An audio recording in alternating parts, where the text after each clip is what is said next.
This week's podcast is presented by GK Calls, Migra Ammunition, Gibraltar Duck Hunters Association, Gibraltar Boatyard, Turtle Box, Gator Decoys, Hunt Proof, Cooler Guard, Pattern Pros, Hodag, and last but not least, I'd like to have a huge shout out to Brian Ellithorpe for all of the support that he does behind the scenes. Now let's get into today's episode. What's going on, everybody? Welcome back to another Great Lakes Outdoors podcast. Trav and I are sitting with a guest that is way downstate. But before we introduce our special guest, I just wanted to let everybody know still that the Gibraltar Duck Hunters Association is putting on a youth event. There's only a couple kids signed up as of right now. Like free decoys, calls, I mean, you name it. It's going to be at Point Malay Waterfowl Festival this year. So if you're interested, get your kids signed up. Get them signed up quick. It's really an event that you can't beat. There's food for the kids, everything. It's a great time down there. We're going to be interviewing the kids down there, so it'll be good. But Trav and I are sitting here with a guest that I've known for a while now. Kind of moved away from us, so we kind of, I don't want to say lost touch. He's been on the podcast before a while ago. It might be one of our first guests on the podcast, honestly. One of the first for sure. Hunter from Tri-State Retrievers, man. Hunter, how you been, man? Good. I can't complain. It's hot and toasty down here, but other than that, we're getting by, chugging along. 106, you said it feels like outside right now? Yeah, something like that. 105, 106 feels like temp. I'm glad I live up in Michigan. I'll tell you that much, right? Yeah. It's been a while. I mean, like I said, you were probably one of the first. I'll say top, maybe within the first 10 podcasts we did. Maybe. I mean, you were here when the pool table downstairs, and I mean, it was plain Jane in this whole place. Yep, me and Dustin come up. Yeah. That's have you guys talked much lately? I mean, me and Dustin talk about it every day, really. So you and Dustin started Tri-State, correct? And then you moved it down to Arkansas. Right. He was kind of wanting to get out of dog training as he was easing into his taxidermy. I mean, just having the time to do both. And, I mean, he's got a good-sized family and just time. You got to kind of pick and choose your battles. So he wanted to kind of ease out. And then I had the opportunity to move down here, which was kind of a no-brainer. And originally, I wasn't going to get it going until I had some people reach out and want me to train their dogs. And I was like, well, I mean, I got room. I can add on a kennel and then add on one kennel and another kennel and another kennel. And now I'm up to about 6 runs. I keep it small. I mean, this isn't my full-time. As far as summertime, it's my full-time job, but not my main source of income, I should say. I guide November, December, January, February. So that takes up a pretty good chunk of my year. So yeah, just ease into dog training the rest of the year, pick and choose my clients, and just kind of have more fun with it than anything. It pays the bills, gets me by in the summer months, but I don't have to have a kennel with 12, 20, 40 dogs in it to make my living. Is dog training a very competitive field to get into? Yes, there's dog trainers everywhere down here. Like, that was part of the reason why I was like, I don't really want to just add to an oversaturated market, but there's enough people that want dogs trained. I don't have any problems filling up spaces that I got. Everybody that I know that trains dogs that I work with, train with, they seem to be full too, and more litters hit the ground every day than what you'd know. Well, it's probably like anything where you get one batch through and it's just word of mouth, right? You get the right client in there. It is. It's a lot of word of mouth.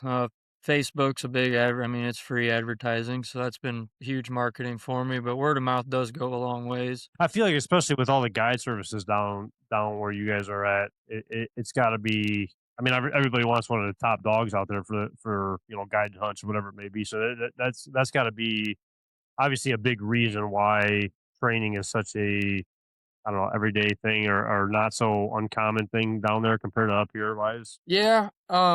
That and just everybody, I would say as a whole, I mean, just look at the numbers of, I don't know what the hunter numbers are exactly. I probably shouldn't say that, but I imagine the duck hunter numbers for the state of Arkansas compared to the state of Ohio is quite a bit different. Just as a whole, you're probably looking at hundreds of thousands of people to 75,000 people, maybe the numbers are off, but more people, I don't want to say take it seriously, but there's more ducks to be had and more people that the heritage of waterfowl hunting is down here. I mean, this is the heart of it all. So there's more people that want a serious retriever versus up there. Not saying they don't want serious dogs, but there's a lot of guys that are just you're not even a weekend warrior.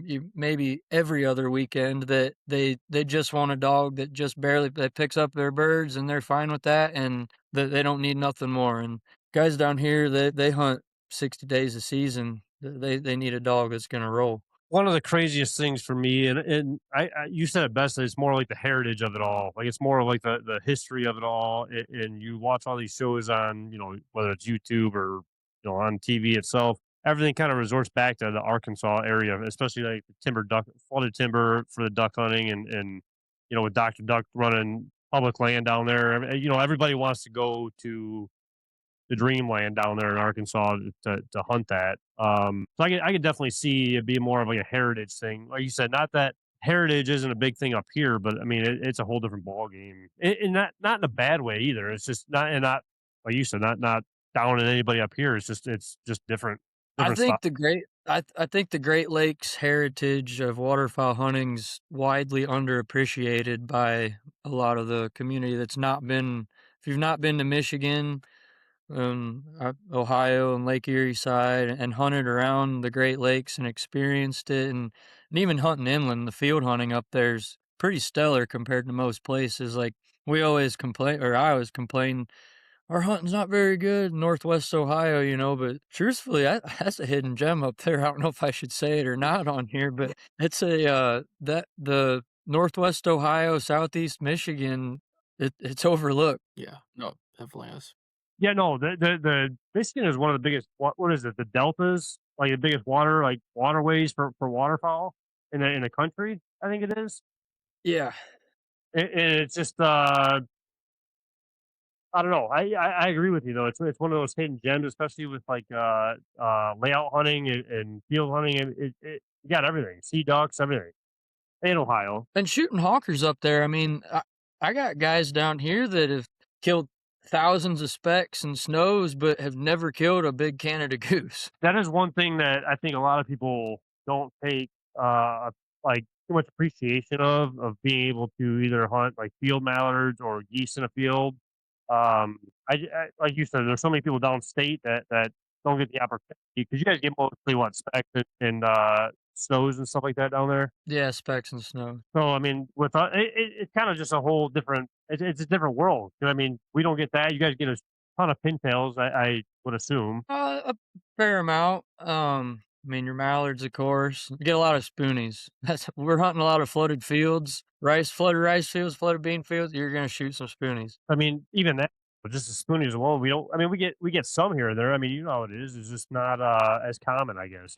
Yeah, I mean, down here you may drive down the highway and see a flooded field off the side, and there'd be 5,000 or more shovelers out there, and that's not a big deal.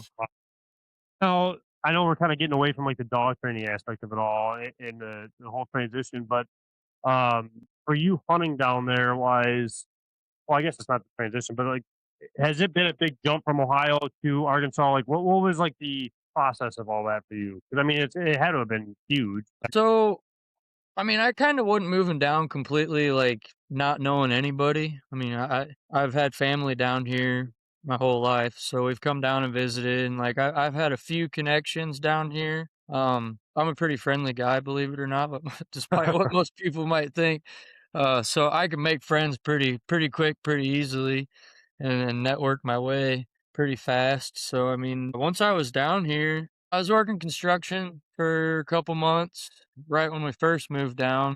This would have been November of 23. And then by January, I was working, had I was working at a big greenhouse outside of Cotton Plant, Arkansas. All right, what you're saying.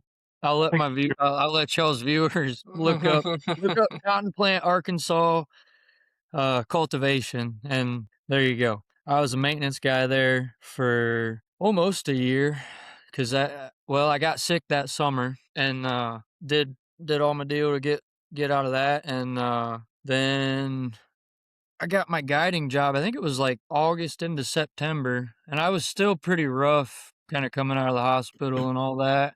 So I didn't know if I was going to be able to guide or not, but I seen the position was open and I messaged him. I was like, "Hey, I've guided Ohio and Texas and here and there and done this and got dogs and this is what I got to offer." And he's like, "All right, you got the job." So here I am trying to get on the mend, heal up and be good so my body can take another year of guiding. And that was, let's see, 2024-25 season. Did good. And then just kept on rolling after that. Once that season was over, I was like, well, I mean, I ain't going back to the cultivators, so I guess Right. I'll just train dogs full time again. And I guess that was my big transition was when I got my guiding gig, knowing that once season was over, like, all right, I'm back on being my own boss again. That's Are cool. you able to plug, like, when you're guiding, like, because are you using your dogs when you're guiding or using the guide's Yeah, dogs? my So dogs. are you able to, like, plug, like, if people are coming out hunting and guiding from different states, like, "Hey, plugging, like, this is like, these are my dogs, I train these dogs," type of thing? Yeah, I mean, I try not to too much because obviously I don't want to take away from, I mean, my boss's business that he's Yeah. built and be like, I'm here for my dogs, because I'm not. I mean, I'm there to work for him. That's what he pays me for, to provide the experience for his clients. Now, part of that experience is me running my dogs after their birds that they shoot. So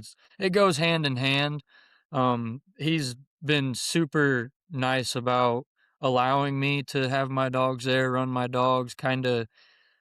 I mean, I don't have business cards laid out or anything on the tables there for people, but I probably could at this point. I've trained a couple dogs for clients that I've had come and hunt, and yeah, we're all good there, so it works out great. We all go hand in hand, really. What kind of like hunts are you guys doing though? Mostly, you guys doing like flooded fields, like just Yeah, ponds? flooded fields, flooded rice and bean fields, and millet and different stuff we planted. That's the hardest part. I feel like with waterfowl, you get a lot of guys, and I'm victim of it myself. Is you get a lot of guys that think that they're so good, but they're only good in that like one area that they know, Right. and not you know the millet or the rice fields or whatever you have.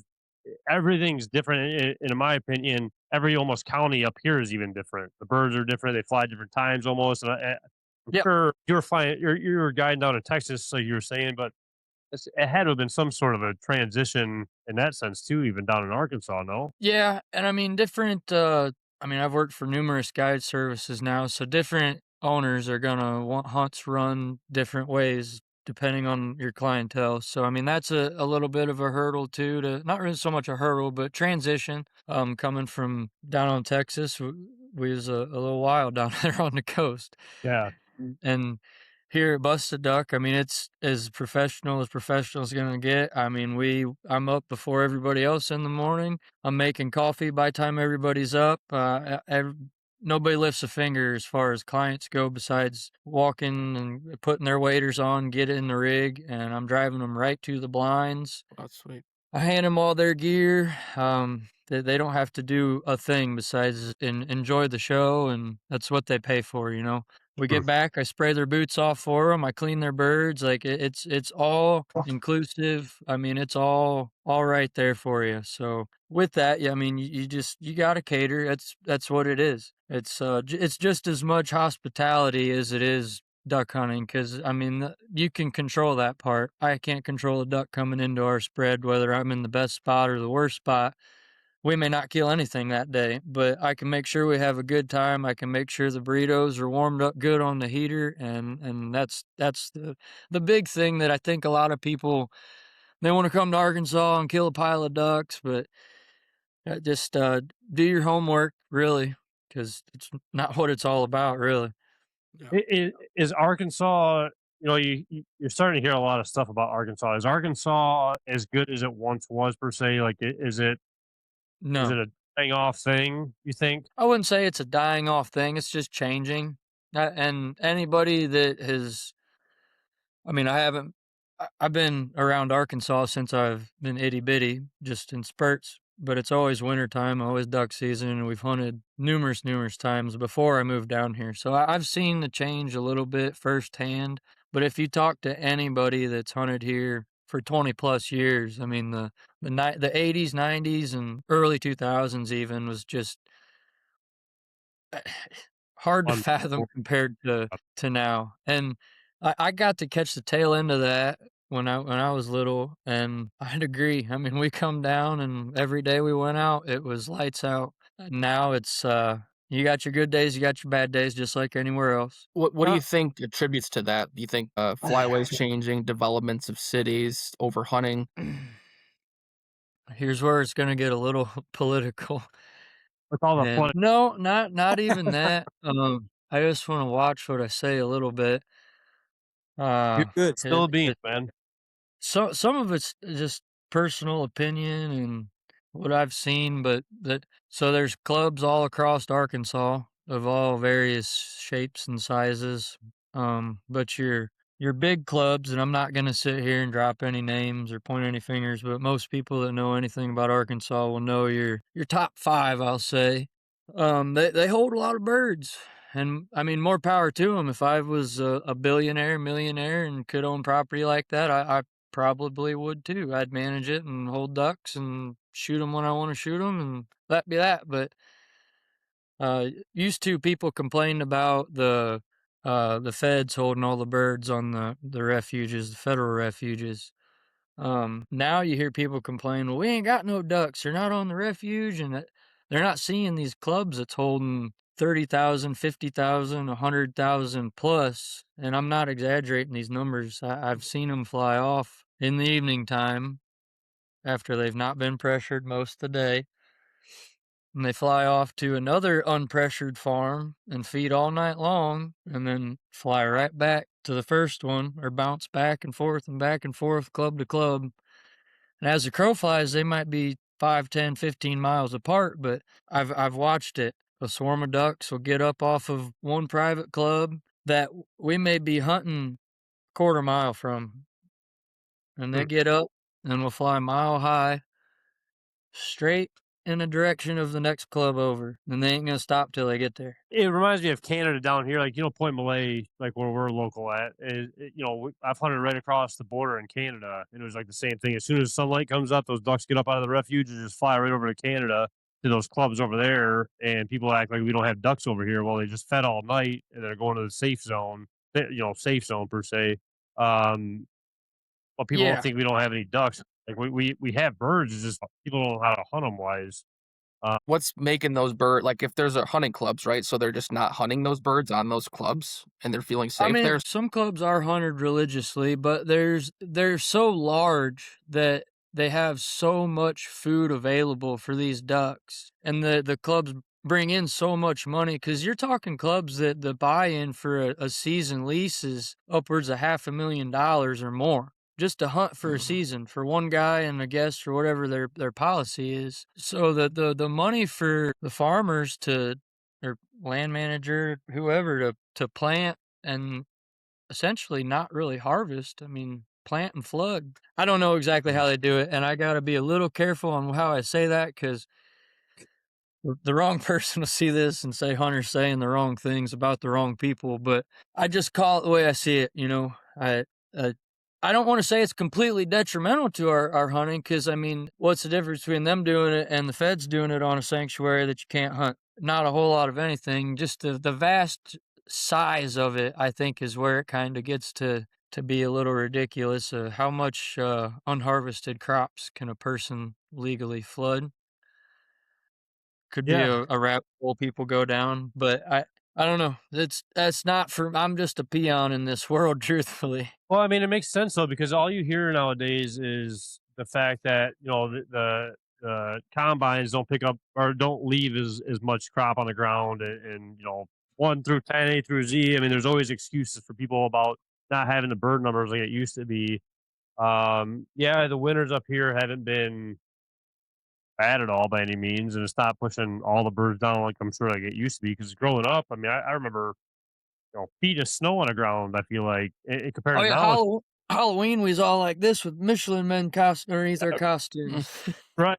It's just one of those things. Now it's damn near wearing shorts out there during the later year or later dates of the season, and obviously that's got something going on. But we have some of the clubs down here too, but nothing I would assume, compared to like what you guys have down there. No, but as far as like, there is a lot of clubs around Lake Erie. I mean, it's on a smaller scale, but I mean, you're seeing the same thing, just smaller scale. Take what you're seeing and just blow it up. And Right. that's Arkansas as a whole across the Delta. Well, and I feel like a lot of people, they might have expectations going down to Arkansas, maybe of like what they've seen in the shows and videos and whatnot. And, if they go down there and not see what they assume that they're going to see, that could, start rumors per se. I don't know. There's a lot of things. I mean, with the whole flooded corn nowadays, like, and they're talking about like the heated ponds and all that. I just think it's all BS and just excuses on how they're Yeah, hunting. I I don't don't know. know how much I buy the whole heated ponds and all that stuff, but It's just definitely unharvested crops. I'll get on that bandwagon. right. It's just it's excuses in my opinion. To be honest with you, and that's why we started going to like field hunting more wise. It's like, okay, we're not seeing the numbers, or we're not getting the numbers that we feel like we should. So let's go a different route and go into the field hunting instead of just public land hunting, which there's a little bit of a gratifying feeling of hunting public land and being successful out there. Don't get me wrong, but not hearing another shot go off from a party that you don't know or a group that you don't know. I mean, it's one thing for us if our buddies are hunting 2 fields over, but typically we don't really hear any other shots going off, and we did that for ourselves in reality.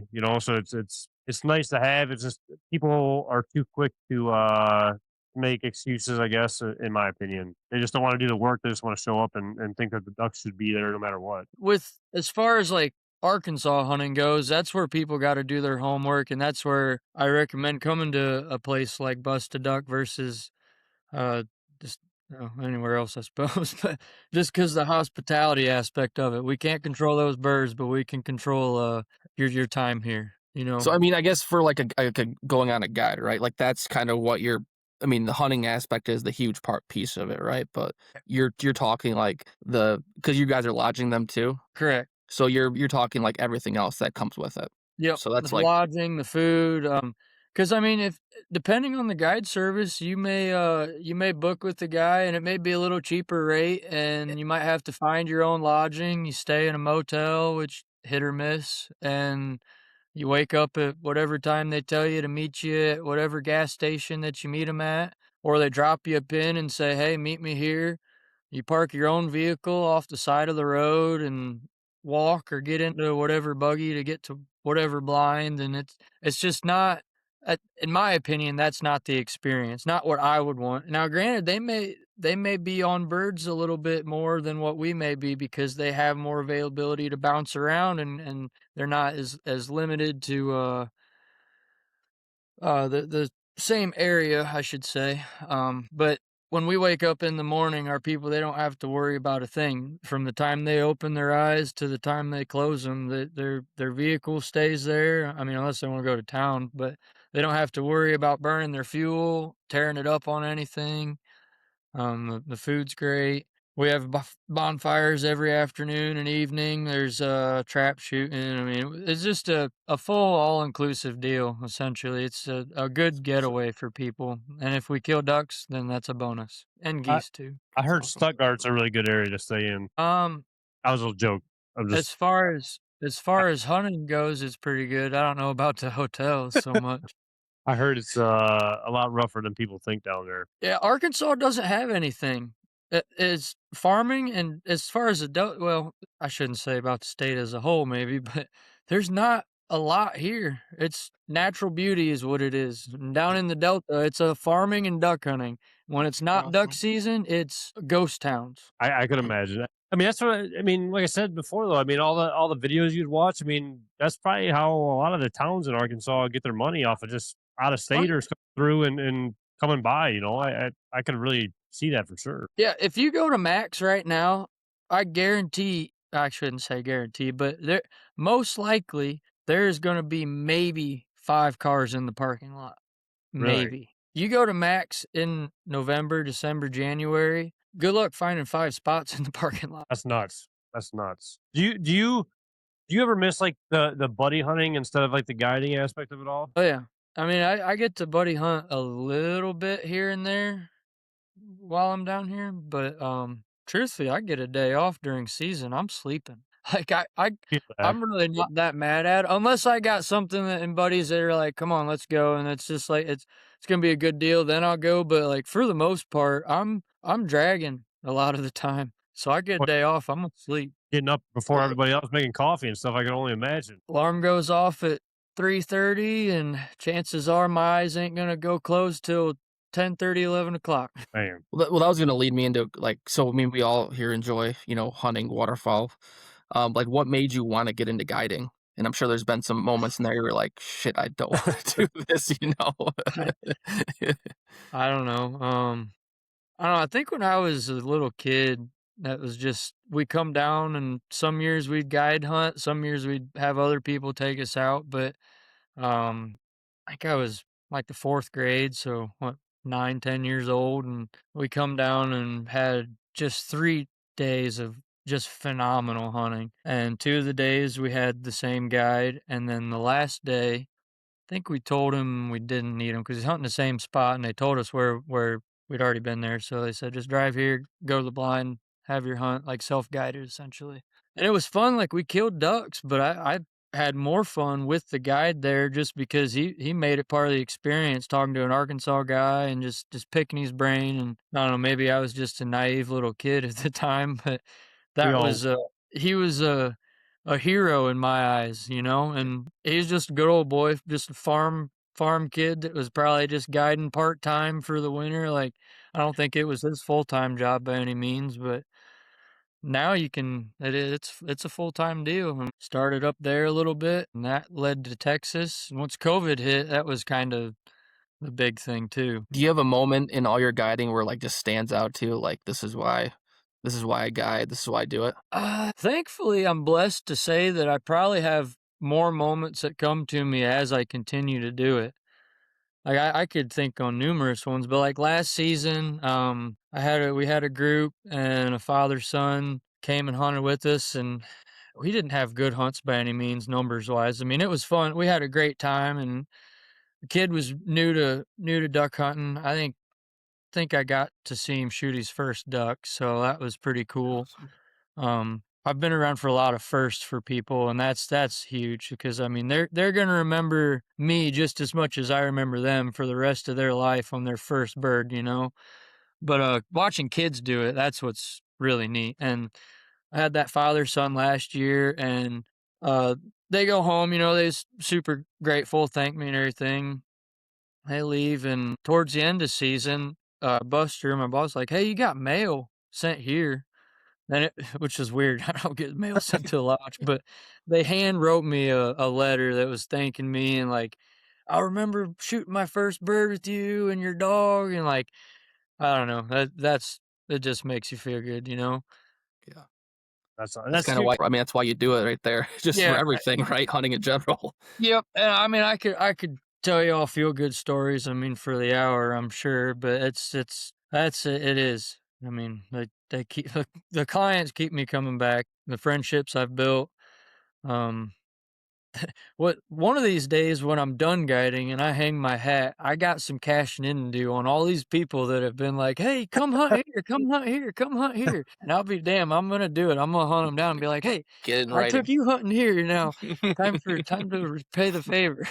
27 years ago, you told me I'd come down here and hunt with you guys, or come up there and hunt with you guys. You better Listen, have I still. got some dudes up in Maine, real good guys up in Maine, cops, and they're all different sorts of employment. But they told me to put in for my moose tag, and when I draw it, I'm gonna go up there and they get me on a moose. So I'm gonna hold them to it. I'm putting every year. I'm putting in for my moose tag in Maine, and when I draw it, if I get ghosted, I don't know what I'm gonna do. That house is havoc, I'll tell you that much. I That don't ain't know how good. to Gonna be find good. damn moose in Maine, but That's that. What was it? 2 years ago now, I think it was. We had Stall out and hunted with us, and took one of my buddy's kids out for the first. I don't know if it was her first hunt or not, but we ended up shooting a band and gave it to her, and well, she wanted in the draw, I should say. And he wrote Stall like a picture of like her holding the goose up, and the whole 9 yards. I mean, just seeing that, and then this year we had her out and had a big feed going on. She comes out. She was going to shoot her first goose. I was like, I don't care how many birds laid out in the first like volley of birds. We're going to try to get her first bird, and that's all that matters at the first flock. I tell you what, a single came in and landed right in front of her like it was meant to be, and it was it was cool just because you could see like the transition of just sitting there and watching everybody shoot, especially with Saul being there and being on the Sportsman channel and all of that, and then now her actually pulling the trigger, and I mean you are right though. The memories that you create for other people are worthless, are priceless. I mean it's just you can't beat it. No, you really can't. Man, that kind of fanboy for a second. Sean's tall. For me, that he's one of the big dudes. I remember being a little kid and going up to the Cabela's Waterfowl Classics, and they would do their I don't know, little calling tutorials and just Q&As essentially. And he gave me some free stuff and signed my hat and all that for me. All them guys did. But he was one of the nicest dudes. And I don't know, guys like Sean are up here for me. 100%. Sean is, not so much last year, but the year prior. Because last year was pretty slow for us. But we hunted with some guys that are up there for me. Some higher companies in the industry per se. And Stahl is one of those guys that definitely stood out and just down to earth, and he'll still text me and my dad once in a while, making fun of my dad for, I won't say on here, but for a certain reason. Maybe I'll tell you guys afterwards. But just down to earth, kind of just puts you back into the why you do it, I guess, kind of thing. You know what I mean? And for someone with his statue to be that laid back and go with the flow kind of thing, um, it's rare to find. Yeah. I mean, the some of the hunts he's gotten to experience, and he ain't lost no ounce of passion whatsoever, No, and, and and it isn't gonna. it's easy, man. Especially for you, even. I'm sure there's got to be a certain point of the season, even for you, because it does for me. Where it's like, all right, I'm kind of just over this. Like it's been a long year so far. Maybe some stale birds in the area are sticking around a little too long, and we're not getting a new push. Um, I mean, it's got to hit to a certain point where it's just kind of, here we go again, kind of thing. Yeah, but then one more good hunt, and it just turns it all right back around. I don't know. I'm sick for it. I mean, I get it. No, for sure. I mean, it does take that one, even for me, even the one good volley. If I get one good volley a hunt that just absolutely eats it up, I mean, I'm solid.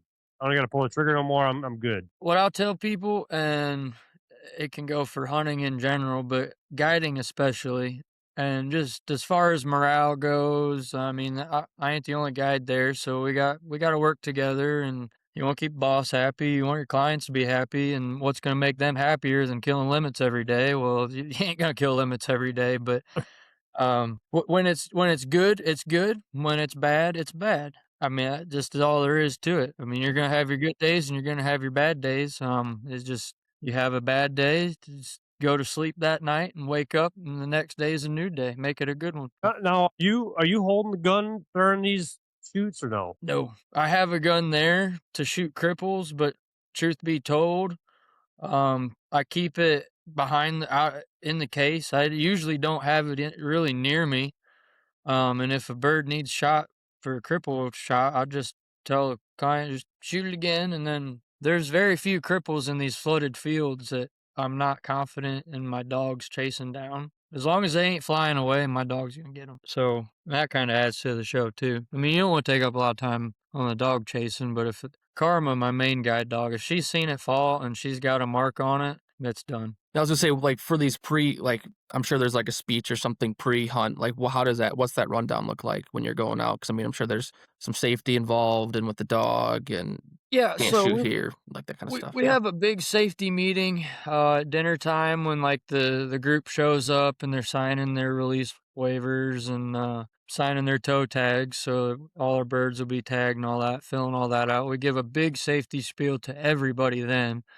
But each guide in the morning, like when you get set up, I mean, it's your responsibility. And I'm even bad about it on buddy hunts because it gets annoying. We're like, Hunter, we don't need to hear your safety speech. Well, I don't care. You're gonna hear my safety speech. I give you a quick version though for buddies is what I usually do. And for people that have hunted a lot, I mean, I'm not gonna sit there and hound them. A lot of our clients are grown men that don't want to have a 20-some-year-old guy tell them what to do. So usually I give them you got your 10-2 lane, especially if we're in a pit. You really gotta tell them like, hey, we're all head level. Eye level with the dog, eye level with the water. So like, be mindful of shooting out of a pit. But it's really don't shoot me, don't shoot my dog, and don't shoot each other. So if we can just do all those three things or not do all those three things, we're gonna leave here a-okay. That's my little quick feel I give everybody.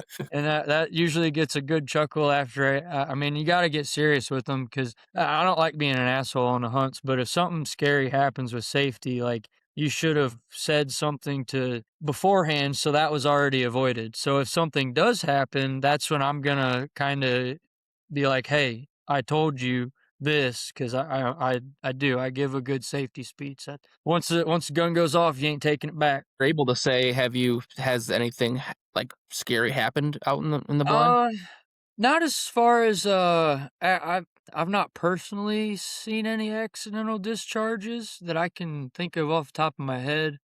The scariest thing is guns falling over in a blind, which I mean it happens. I'm sure y'all have had it happen. A dog knocking a gun over. And that's just something that you try to avoid. You try to tell people as much as you can, hey, there's gun holders here for a reason.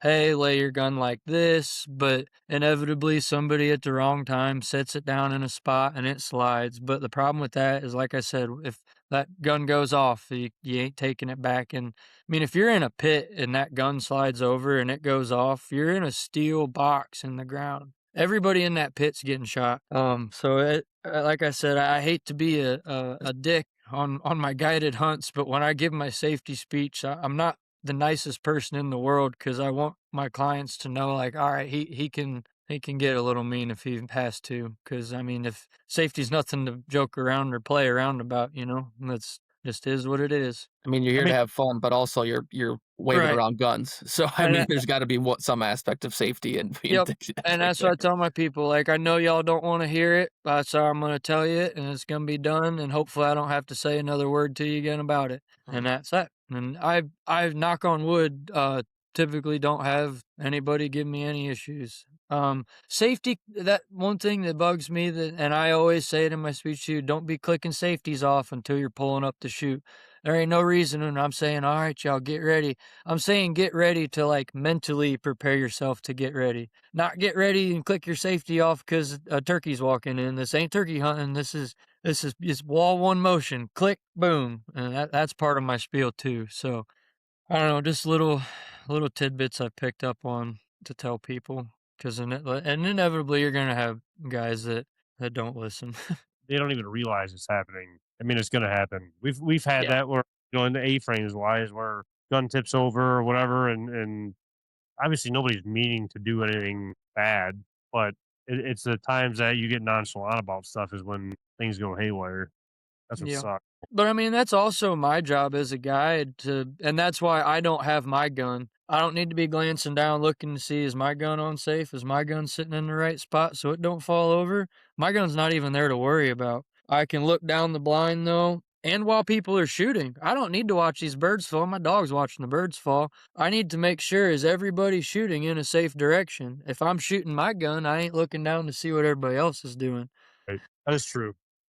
Now, without a gun though, I mean, does it feel like duck season to you or goose season? I mean, like without Yeah, shooting cause the yeah, trigger, cause I'll there's certain times and I gotta chase cripples where I'm like, "Oh, it's my time to shine. Here we go." Like, like I get the chance to shoot every so often. And I mean, when the hunting's good, if there's birds to be had, my boss will let me shoot. Like, it's not a total like I can't shoot. And there's some clients that are like, "Hunter, if you don't get your gun out and shoot with us, we're gonna complain that like we're mad if you don't hunt with us. Like, we want you to shoot and hunt with us. So, like, that's usually a conversation where I'm like, is it okay if I shoot, just to double check and make sure, but yeah, usually there ain't no problems. That's cool, man. That's cool. I don't know. It's just I get the same kick out of it watching other people's excitement out of a hunt compared to me pulling the trigger.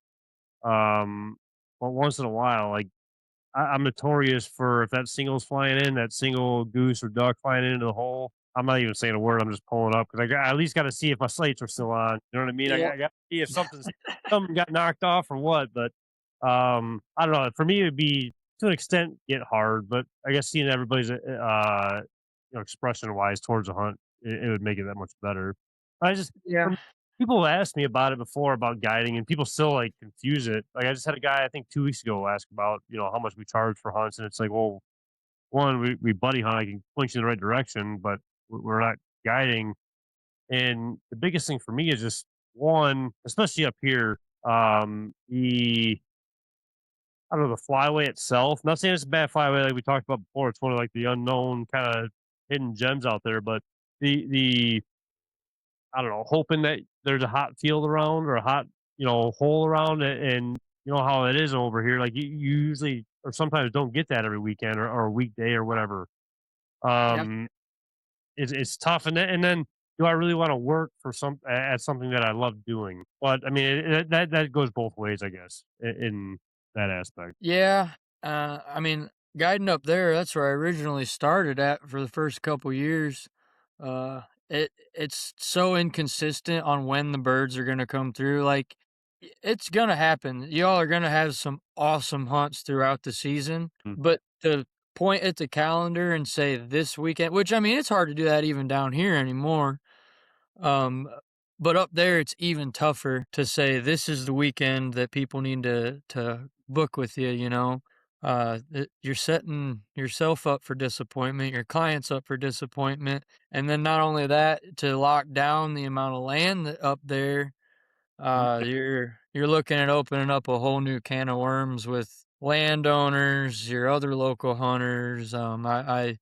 I'm sure I managed to piss a lot of people off in the small span of time when I guided my little area that I did. But I mean, I only did honker hunts and a few of them at that. But I mean, we killed birds on each one. I can't say it was great by any means, but it was what it was. That's it. I mean, and I guess that's the guide's thing, though. I mean, making it the best experience that you could possibly have, even if the birds aren't working you that day. Because I mean, we had was it combat waterfowl came out 2 years ago, and we had a hot field. I mean, it was loaded ducks and geese just everywhere. Snow geese up here, and you know how snow geese are up here for us. I mean, it's far and Mhm. we sat out there all day and they didn't end up flying till I don't know, hour before light, and they all came at once. And it's like, man, you guys drove all the way up here from the Carolinas to deal with this. And it's like, they were here obviously, but I can't do nothing about it. Obviously, it's just I don't know. It sucks having that, I guess, but the experience that surrounds it sometimes is just as important per se. Yeah, and that's what you gotta take out of it.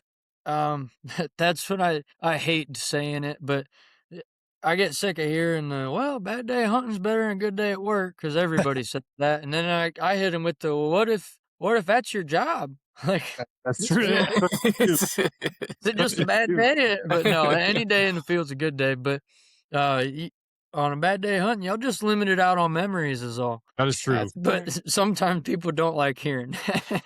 No, because I Well, mean, well, a I'm lot of sure you get people the guys that are there just to shoot, just to kill, right? I mean, just they're You there, they do want to get shoot piles, and a few, a few. yeah, That's yeah. the people that's where I tell them, you do your homework on who you hunt with and where you're going, because like, we're we may kill a pile, we may kill one, we may kill none. I can't tell you what we're gonna hunt our best spots, no matter who's at the lodge. I'll tell you that we're gonna have the best time that we possibly can, and that's all you really can do. Let's take a quick breather from the action.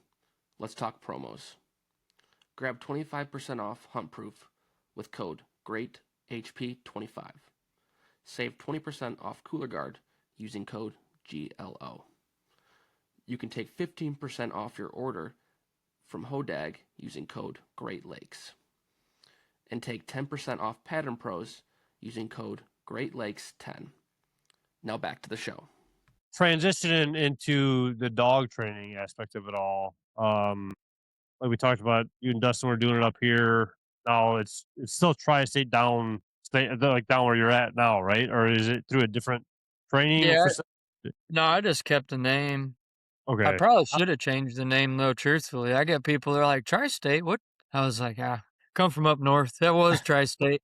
I Don't be was like, making now fun I'm of just us. like, well, Arkansas, Louisiana, and Tennessee, Mississippi. Pick whatever 3 states you want to pick in this area. I get dogs from all of them. That's so how is that going? I mean, what was the transition of having clients up here and then moving down there and picking up new clients? I mean, how has that all been for you? A lot smoother than I thought. I mean, a little bit of Facebook advertising, not a lot, but word of mouth. I mean, once I trained a couple dogs from down here, I think right now I got 2 Louisiana dogs and a dog from Texas. Guiding helps a lot though too, networking and knowing people. So I mean, location for some of these people doesn't matter. It's more on trainer. They're picking their trainer, not location. Versus some people, location does matter. They're picking the trainer because he's here and he's an hour from their house. But I mean, I've trained numerous dogs this year from Ohio, and I got people that like right now. I got a dog from Toledo and a dog from Defiance. Yeah, Here. Cody's dog, no? Yeah, Cody's dog. Okay, yeah. I haven't talked to him in a while. I haven't talked to him in a while. We were talking all the time, and then you got the new job, a new position, and busy Yeah. man. I'm happy for him though. He's been doing good. Oh yeah. Yep. Cody's a good dude. Yeah, great dude. So what's that timeline look like? So say I get a puppy, what's that timeline look like when I drop my dog off to your house and It get him really back ready to go? depends. It really just depends on what your goals are with the dog.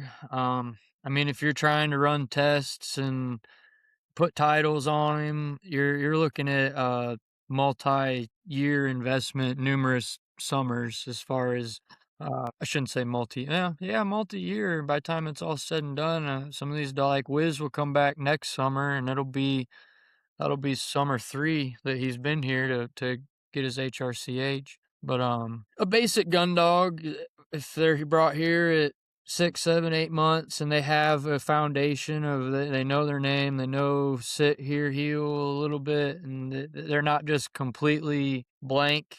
I do a 4-month gun dog program, and that's just basic started dog essentially, gunfire, bird intro, singles, different cover.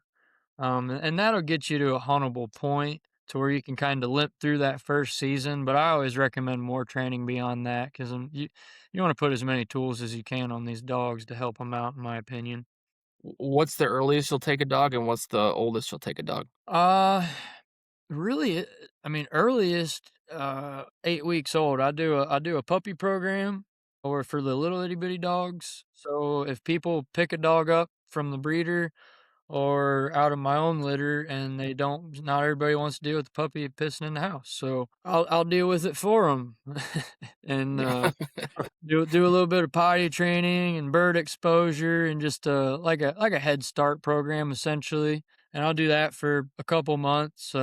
Some people want started dogs where the dog's here its whole life until it's started to hunt, finished to hunt, however far they want. So really kind of a loaded question. I mean, you can put in as much as you want to, or as minimum, I would say minimums. I do like a 3 month minimum would probably be it. 4 months is what if I'm doing a basic gun dog, at 4 months is what I usually like to have on contract. How old will that dog like? I guess how old will you take a dog to come and train with you? Depending on what the goal is for the dog. Like if somebody just wants a dog refresher before the season and it's 4, 5, 6 years old and just needs put into shape, I'll do that no problem. I'm not gonna try to put a hunting retriever champion title on a dog that's never run a test that's already 4 years old though. So like if you're trying to run tests and do that aspect of it, better to start young, obviously, and kind of raise them up and start them in that environment. That's my recommendation. I mean, that's not the route that everybody goes, but and there's a lot of older dogs that's competing and doing just fine. So I'm not going to speak for all dogs on that, but me personally, if I'm going to run them in tests and potentially trials and all that, it's going to start them young and ease into it. That's got to be one of the hardest things is like explaining to an owner per se if something is not working out for their dog. You know, you take a dog in and it's just not like I had a buddy of mine. He took his dog, and he just wasn't kind of like getting it wise. And for the owner, and for you especially, explaining that and not saying it's I don't know, explaining it's not on you, it's on the dog's just personality in general. Yeah. That's got to be a difficult thing for a dog trainer. Yeah, it can be.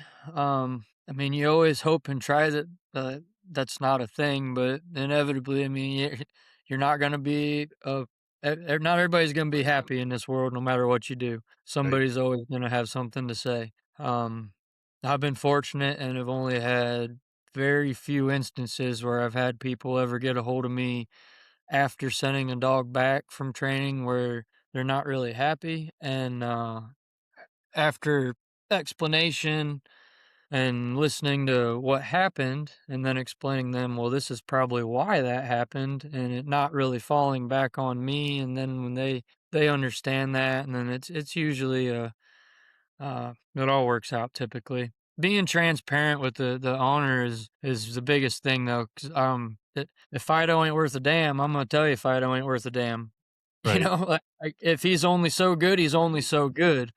And keeping the owner's expectations where they need to be is of utmost importance. I mean, not everybody's a Michael Jordan. I go to shoot a basketball, I ain't gonna make it.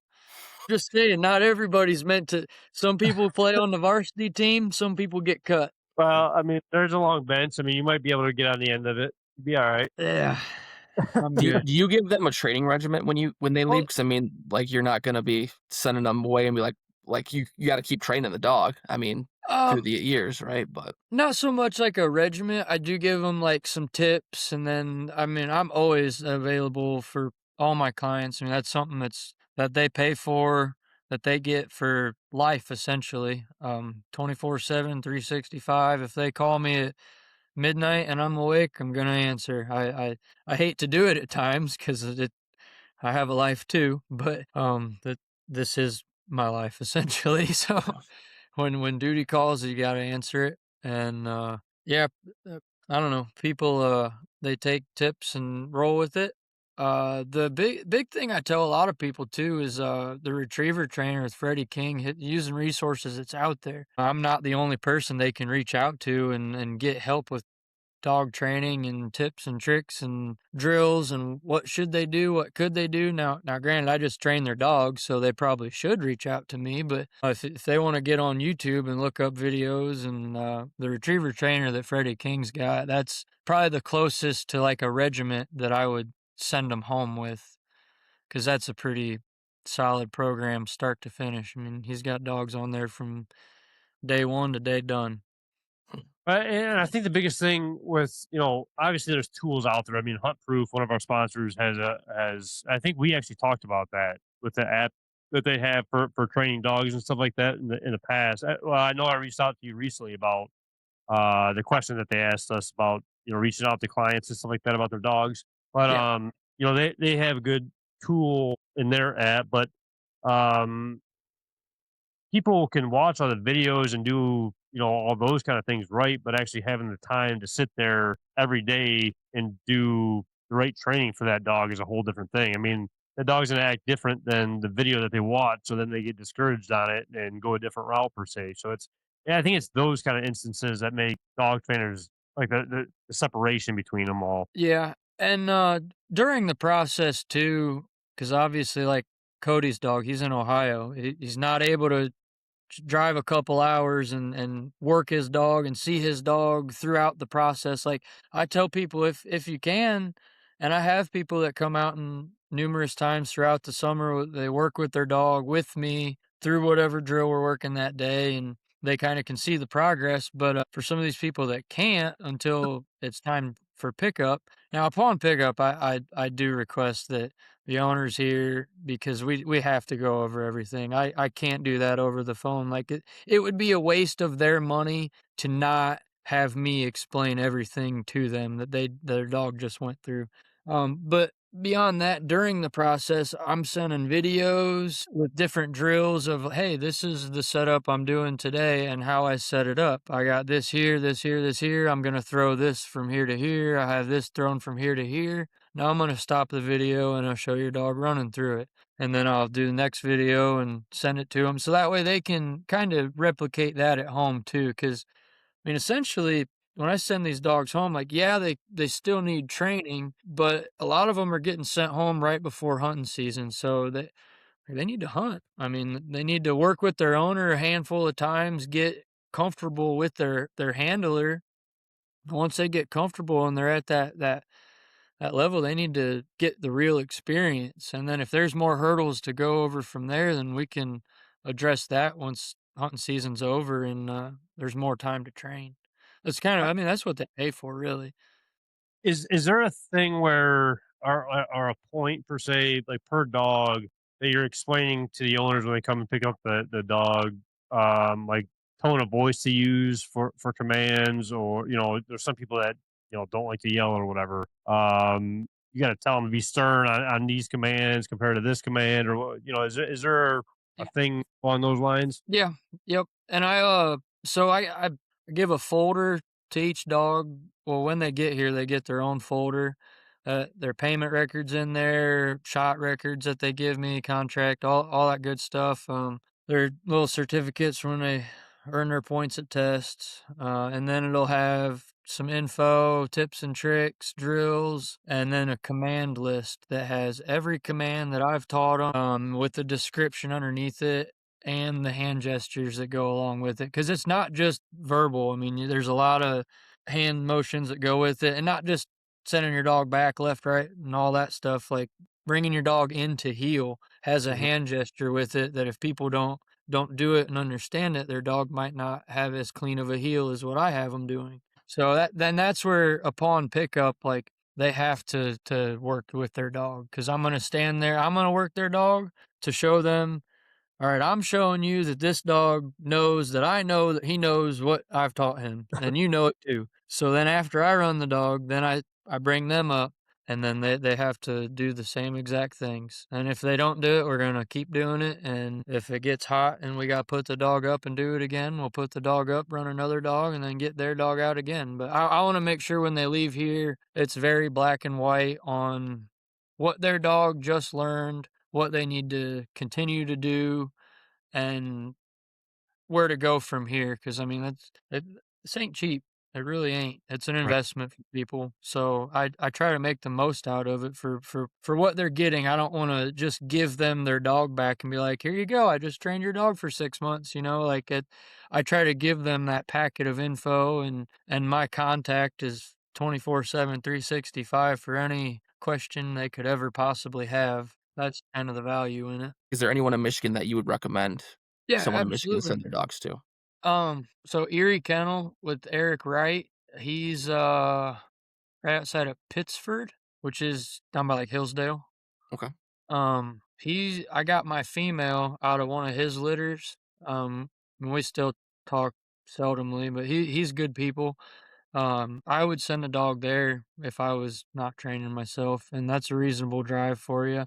I mean, obviously, I would tell you to send my dog here, but for you to get the most out of having your dog trained by someone else, it is best to have them somewhere that you can once a month at minimum, in my opinion. Visit, see what they're working on, see the progress, and for the owner too. I mean, it's peace of mind, because that's what I tell people, and that's another reason that I tell people, like, 24/7, 365. Like, I have your dog.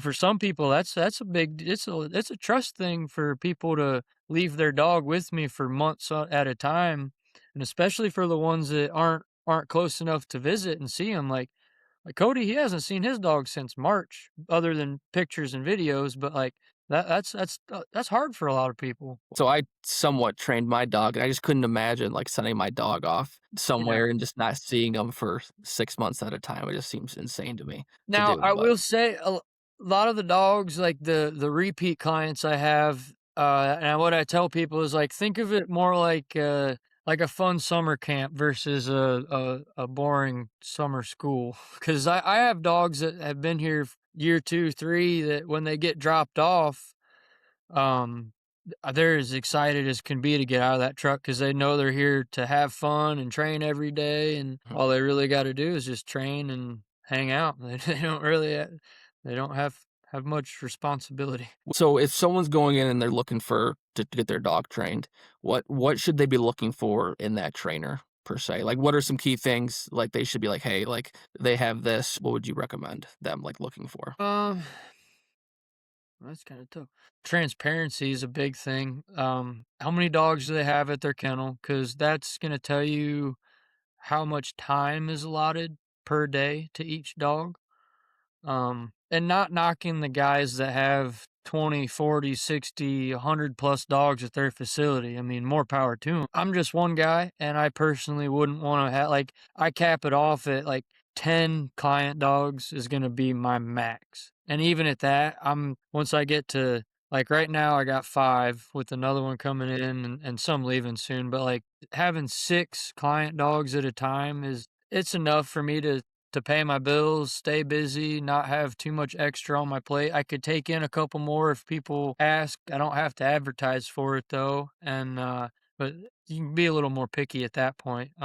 But every day each dog gets half an hour to an hour's worth of attention and work when the weather's permitting. Because I have that few of dogs to have to mess with. Now that's just me personally and how I'm able to run my kennel because I guide the rest of the year. This is not being my main source of income and all that, but that would be my biggest thing is they're obviously their overall facility anyways, because you don't want to send your dog anywhere that you wouldn't want your dog to stay at. Like I have my own personal dogs staying in the same kennel right next to my client dogs. So that's why I tell people I wouldn't put your dogs anywhere that I'm not going to put my own. So there's that. I guess the best way to like describe that would be like a public school like to a private school kind of thing. Like, Yeah, 50 kids per class to 10 kids per classroom per se. yeah, to an extent. But then it also goes like depending on the public school you find. Like I went to public school. I had 38 people in my graduating class. Like you find the right one, it's a good little local deal. But Man, you had that many kids at your school? Dang, I only had 20. really, very few people have had less. That turned out just fine. I'm just saying. I think I did anyway. I don't know. Travis tells me otherwise, but I feel Yeah, like you didn't turn out okay. Yeah, it's still up for debate. Do you use your dogs as training tools at all? Like for some of these, like I feel like dogs are kind of similar to humans, where like they see other people doing, like other dogs doing it, like they're, oh, okay, I see that. Like, Yeah, do you a use your little dogs at bit. all? A little bit. I mean, my dogs are getting worked about every day just as much as the client dogs are too. They're right in the rotation. hmm It's a little bit of monkey see, monkey do with them. Not a lot. Not as much as you would really think. Some dogs do watch others and they'll pick up on it a little bit more, but most dogs are just going to sit there and be jealous that they're not running until they are. how important is it for somebody to pick out a dog on like just looking at like the bloodline wise for a pup? Like I mean, if you're wanting a hunt trial dog, how important is it to see the history of where that the family line is, or can you turn a random dog into a hunt test dog? I mean, Sure. with that a little bit. I mean, your likelihood of it becoming a good hunt test dog that I mean, also depending on how far you're trying to go in the test world with them too. I mean, I think a lot of dogs could have a HR title put on them that I wouldn't want to spend a day in the blind hunting with. That's just kind of nature of the beast and the way the game rolls in that world. But as far as your best odds for success, yeah, I mean picking a good bloodline, and not even so much as far as picking the puppy out of the litter as far as picking the litter. That's kind of, but even then, I mean, not all, you can have a litter out of 2 phenomenally bred dogs, field champs, master hunters, grand champions, all all the titles everybody wants to see, and they have 10 puppies, and 8 out of the 10 are just beasts and do everything they should do, and 2 out of the 10 are just not quite got it. Like, just because they're well bred doesn't mean that they're gonna be phenomenal. You just Kind of like definitely Kyle. increase Yeah. your odds. What did I do now? I didn't even say anything. I was just listening, and I was No, I was saying that 8 out of the 10 are really good, then the 2 are kind of like Kyle. Yeah. I mean, that's what just does kind of that how it do? goes I don't sometimes. I don't know what that's supposed to mean. I mean, I wasn't Just looking need at a little more windows. training. Like, Just need a little more training. you looked a lot more windows than I did. Is all I gotta say. That's all No, I'm I saying. didn't, because I had a helmet on. I did not lick any windows. I had a helmet on to make sure I didn't lick any windows. That the build 20 help. people in your class, I doubt they had to have them longer busted. There was a little What would you say for?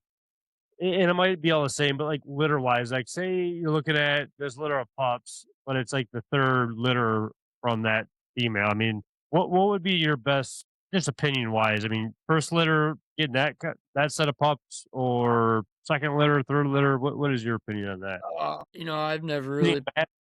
I don't think I put that much consideration into it. I don't want to say I don't care, but as far as like if a litter's good, it can be the dog's second, third, fourth litter. I mean, their first litter, I mean, most dogs do have that. I don't know if I can even say this accurately or not, but I like to think that most female dogs have that natural mother instinct in them, but there Mhm. is some dogs that don't. So I mean, on their first litter, you always do have that small chance of them abandoning, or heaven forbid they kill the litter upon birth. But I've heard of it.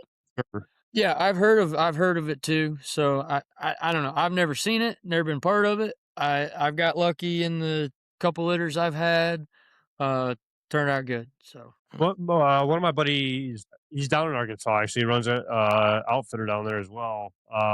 He had a litter this past summer, I think it was, and I want to say the mother ended up killing one or two of the pups. One ended up like I think it was blind. One of them was.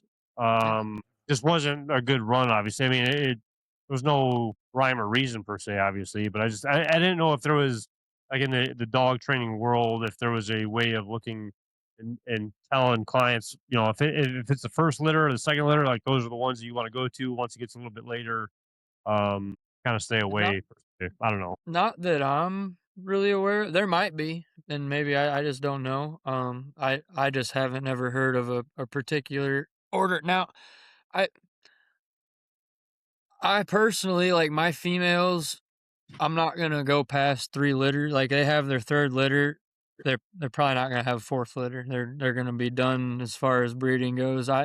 There's so many litters of dogs being bred and born every single day, and labs especially. Like I don't remember what the number was on it, but it was astronomical from what you would think of how many registered Labrador Retriever litters there was with the AKC last year. And that's just registered litters. That's not all your backyard bred dogs that don't have a lick of paperwork on them. So there's just so many dogs out there. I'm not against getting a shelter dog and training it to hunt. That my first lab ever was from the shelter, and I'll die on the hill that she is one of the best labs I'll ever have. She had her Who- quirks, it's like most shelter dogs do. Was that wasn't Waylon, right? No, but Waylon's not very well bred neither. But no, Daisy, I got her when I was in high school still. Yeah, she was good. Had her quirks, a little weird, but she is good shelter dog. Now, how I kind of, if I remember correctly, how I kind of knew of you, was you and Sean ran into each other on state land, right? Yeah, I worked at the Maumee Bay State Park that was right there. I was one of the naturalists in the That- nature center playing with snakes and shit all day. And that's when Waylon and Nick's hunted together. I think it was. Yeah, Sean, he's seen my truck parked there, and I had Waylon's gunner in the bed of it, and we didn't catch each other that day. And then I was getting gas, like right down the road from Sean's house after work one day. Then he seen me at the gas station, pulled me. He's like, "Hey, you hunt?" And I was in my work uniform still, and he's like, "Oh, you work out at the park?" And blah blah blah. And yeah, we just got talking, and Sean being Sean, good dude that he is, we hunted and never looked back. I wish I could say I've hunted with Sean more than what I have. It's only been a handful of times, but every one of them's great. Yeah, no, Sean's another amazing dude. He is, I'd say, one of the guys, hands down, that has helped me learn how to just hunt geese wise. I mean, even if we weren't on like together during the hunt, I could call him when I was first getting into it. And he'd walk through the whole process, tell me what's going on, or how to do this, or how to do that, or just give me little tips here and there. And um, especially like watching Nick's for the first time hunting. And I mean, Sean was for sure one of the first guys that really helped me get to the point where I'm at now. I'm not saying I'm great or whatever. I'm not saying that at all. I'm just saying I'm a lot better of a hunter because of Sean Wise. Yep, for sure. He's good people. So I don't know. What is your favorite color of lab? Because I've heard some things about some colors of dogs. I don't know. I own 3 blacks and a yellow, if that says anything. Okay. All right. So no silvers and no chocolates. No. Now I will say I got a little chocolate puppy out here I'm training for a guy, and she's out of some amazing bloodlines, and she's gonna be really good. I like her. If we're talking best odds for having a good duck dog, a male black lab is going to be, just statistically speaking, there's more male black lab champions, I believe, and I may be wrong saying that, but I'm pretty sure there's more male black lab hunt and retriever champions than any other color. When I started, I didn't give a damn about a hunt test. I really didn't. But to kind of get anywhere further than the constant rotation of 4-month meat dog programs and actually getting some repeat client dogs in, you about have to run these tests. Yeah. It's a little different, but I'm also a believer that if you have a person that's going to hunt their dog and you train them to run in these tests and they can pass a test and they get their titles and they go on hunts and get the actual hunting experience, you got a badass dog. What a lot of these people do is they're just test dogs and they don't really hunt much, and then they go on a couple hunts and they don't do worth a damn. Well, yeah, they ain't been hunting. Like, my best hunting dog is my dog that's never run a test a day in his life. He probably wouldn't pass much for a test, but I guarantee if we shoot 25 birds, he's going to pick up 26. It's just the way it is. I've had that through buddies too. I've had buddies that sent their dogs out to train. I think he ended up shipping his dog out. Like his dog went, like he flown his dog out. I think I could be wrong on that, but got the dog back. Everything was great. Hand signals, like just working in the backyard and just running small things, drills, whatever it may be. When it got to the hunt, the dog wouldn't even swim past the decoys, just because it wasn't even like used to the duck itself per se. It wasn't used to picking up actual birds flopping around out in the water, or it wasn't ready for it per se. So I mean, there's been stories on that. I mean, so I would agree with you. If you send a dog out and train him, yeah, he's probably going to be. I would agree with that. You get the most experience out of it all per se. Yep, you gotta practice how you play as much as you can, but there ain't no replicating the real deal. No, there's not. I mean, you shoot however many pigeons. Is there pigeons down there that you guys hunt? No. Oh, you guys got doves though. Not very many. There's way more doves up there. Well, yeah, because Michigan's closed. That's why we're not even allowed to shoot doves. I thought y'all opened that up. No, we're still closed on it. They're still trying to open up sandhills and doves, and Uncle Ted just hasn't pushed through yet, man. He's trying. Uncle Ted's trying. He hasn't been able to push through yet. He's advocating hard. I mean, he knows what he's talking about. Don't get me wrong. And it sucks too, because I mean, every hunt you go on, you see hundreds of doves flying everywhere. It's just one of those things where it just, I don't know. It's too many tree huggers, I guess, per se. Yeah, I mean, we'll have a pretty decent opening weekend down here. We'll guide a pretty good group of guys out at the lodge, and That'll be that. Some people treat their dog like their hunting dog different, right? They treat it like more like a piece of equipment, like they're, in a kennel, secluded in the back of the truck type of thing, or they're more of like a family dog, but still hunt. Like from your times of in training and stuff like that, what do you see is better at keeping your dog more sound in the field and with the trainings and stuff like that? Is it more keeping them more on that strict regimen or kind of easing off a little bit and kind of keeping them more like a house dog type of say? I think it kind of depends on the dog a little bit, and how their personality is leading up to whatever you're fixing to do. Like some dogs, if they just have a real high drive personality to them, you may either want to kind of contain that drive, or you might want to burn it off of them, just depending on how well they work with their the way their brain works. Essentially, some dogs would rather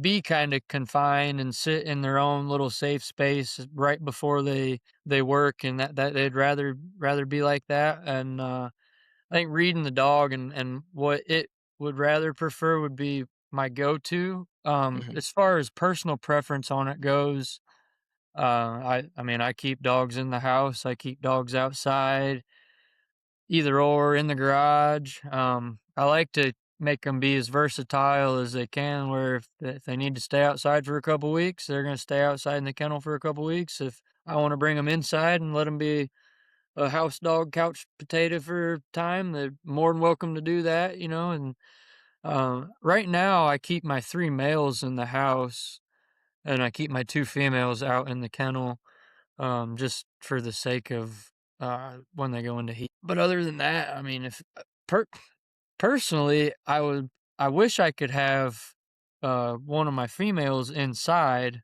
and 2 of my males outside, but that's not the way it's gonna work. Now, with spaying and neutering the dogs, do you think that makes that much of a difference for hunting or trials wise? Some folks say it does, some say it doesn't. I personally haven't had any of mine fixed. Well, my first one, Daisy, she's fixed coming from the pound, but she had about dog count. As far as like my dogs that I've had bred or purchased or anything like that, I've never had either of them fixed or spayed or whatever. Some people say it can kind of stunt their drive a little bit. I don't know. I ain't no vet, so I can't really say one way or the other. What's next for you though, man? I mean, you get the dogs, you're getting back into that, you're guiding. Things have been going solid for that. I mean, what's kind of down the pipeline for you personally? I'm gonna keep guiding here. I got a really good gig, honestly, where I'm guiding at. I'm gonna keep working there for. I got to at least do 2 more years after this year, so 3 more years guiding. That way I can say I did it for the whole length of my 30s. Like going to the other states just to guide wise, or I don't. I think once I'm done guiding here, I'm probably done guiding. It's hard on you, man. It really is. I could imagine. I love it, and I wouldn't trade it for nothing. But at some point in time, I'm gonna have a. I mean, I got married this year, so Lord willing, I'd like to start a family and kind of get the standard American life going, But and guiding, being away from home every single day is probably not going to be it. Dog training, I'm very fortunate that my wife does hold the fort down on test weekends and takes care of all the dogs when I'm not here. And without her, I wouldn't be able to do what I do, dogs or duck guiding. So, I mean, she does deserve credit where credit's due for damn sure. Blink twice if you're in trouble right now. No, she's on the couch reading. She even got me the charger for the laptop. So, awesome. Good woman. It was good to have. That's for sure. That's for sure. I mean, it was honestly nice catching up with you, man. It was nice kind of not catching up to the full extent, obviously. I mean, not the nitty gritty kind of per se anyway, but I mean, it was nice catching up with you, kind of seeing what's new with you guys down there and just, I don't know, seeing you in a different lifestyle from up here. And I'm glad everything is going good for you guys. I'm glad you're healthy and happy for you, man. Yep, I appreciate you, man. I miss everybody up there like crazy. It sucks. I at times I can't say I regret my decision coming down, because I don't. I love it down here, and I wouldn't trade my life for nothing. But there is times where I do really I get homesick, truthfully. People sick too. It's just sick of people down here and sick of missing the people back home. All my family's up there, all my wife's family's up there. It's just us down here and the few friends we've made, but we're getting it. That's awesome, man. What is there any plugs or ways that people that can contact you? Maybe ask you questions about training wise or anything that you want to plug in? Facebook, Instagram. Facebook being my main deal. I post on there about every day. They're my personal page, Hunter Dennis, or the Tri-State Retrievers. I think it's Tri-State Retriever Kennels, maybe, but I don't know. It's got black and white logo. We'll tag you in it. There you go. What about, you said, what was the guide service one more time? Bust a Duck Guide Service, and we're outside of Augusta, Arkansas. You can either look us up on Facebook, TikTok. Buster Cooper is who I work for, and he's very active on social media. He's kind of an entertaining fellow to follow up with. He's known as a coffee pot guy. That's his big thing at mornings at the coffee pot. So maybe we'll you'll see me there at some point. be fortunate enough to get him on one of these days coming up before you guys get too busy. Maybe, we'll see. He's had people reach out for him. He's a tough one to get on something like this, but I don't know. He might get fired up enough this season I could get him on here. That sounds like a plan, man. That sounds like a plan. Well, like I said, I appreciate you jumping on, spending the time with us, explaining just the guide service lifestyle and the dog training on the outside of season. Like I said, just spending the time and catching up, man. It was well overdue for sure. And it's kind of crazy to think about. I was just thinking about it a little bit ago that, I'm going to say top 10. I don't know if it was top, like first 10 podcasts, like I was saying, but one of the first podcasts. And then, here we are over 100 now and having you back on. It's kind of just I want to say it was one of the first 5 podcasts that you did. It was. You might have been. Maybe it was early on. I would be confident with saying you were the first in-person out-of-state person for sure that we had on. With Dustin. You can't forget about Dustin now. No, for sure. Dustin was here too. And I want to say Rip was just a pup at the time. I want to say he was just itty-bitty. Now what we need to do is do another one of these with Dustin and me on here. Yeah, because he's got his taxidermy going and what I've got going, and it'd be cool to have us all talking. When was that? Maybe, man, it's already been maybe 2 years ago since I've seen Dustin now. Time flies, but I mean, he was really getting into it when I seen him, and he's been doing awesome work. That's for sure. Like I said, he's been definitely killing it. Oh yeah, his work's turned out phenomenal. I got a couple birds that I need to get to him, and he's busy. It's about tough to get a bird to him, but which is good. It's good. It's good to have. So, well, I appreciate everybody tuning in on this week's podcast. Again, if you guys aren't signed up or don't have your kids signed up with the Gibraltar Duck Hunters Association Youth Hunt, make sure you do that before we close the books. But again, Hunter, I appreciate it again, man. For everybody listening, get a hold of Hunter. Any questions, dog training, trips down to Arkansas, whatever it may be. And we'll catch you guys on the next one.